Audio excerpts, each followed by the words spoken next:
আজকের ব্লগটা স্টার্ট করছি ফালাকাটা থেকে। তো সকালবেলাটা ব্রেকফাস্ট করেছি দুধ মুড়ি দিয়ে। তারপর দেখলাম আকাশে প্রচণ্ড হাওয়া হচ্ছে, এত সুন্দর হাওয়া মানে কি বলবো। যেদিন থেকে ফালাকাটা এসেছি সেদিন থেকে তো গরমই, আর রান্নাঘরে দুজন দুদিকে রান্না করছে, তো রান্নাঘরে গরম তো আলাদাই। তারপর গিয়ে দেখলাম যে বাড়িতে কাজটা কতদূর এগোলো, তো জাস্ট গর্ত করা স্টার্ট হয়েছে। দেখতে দেখতে অনেকটাই কাজে এগিয়ে যাচ্ছে। তো এরপর আমরা গিয়ে লাঞ্চ করলাম আমি আর ভাই দুজন মিলে একসাথে বসে। তারপর দেখলাম যে ফাইনালি বৃষ্টি হচ্ছে। বৃষ্টি পড়ার পরে যে গন্ধটা না, ওটা সত্যি আমার খুব ভালো লাগে। আমি তার জন্য যখনই বৃষ্টি হয় জানলা ধারে এসে দাঁড়িয়ে পড়ি। তো সন্ধ্যাবেলা হঠাৎই আমি আর আবির দাদা মিলে প্ল্যান করলাম যে একটু দূরে কোথাও গিয়ে হেঁটে আসি। তো হাঁটতে হাঁটতে একটা ব্রিজের সামনে চলে এসেছি। উপরে চাঁদ আর এরকম ব্রিজ, সত্যিই খুব দৃশ্যটা খুব সুন্দর।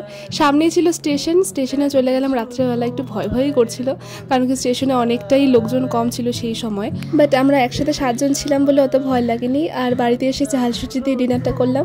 So that's it for the day.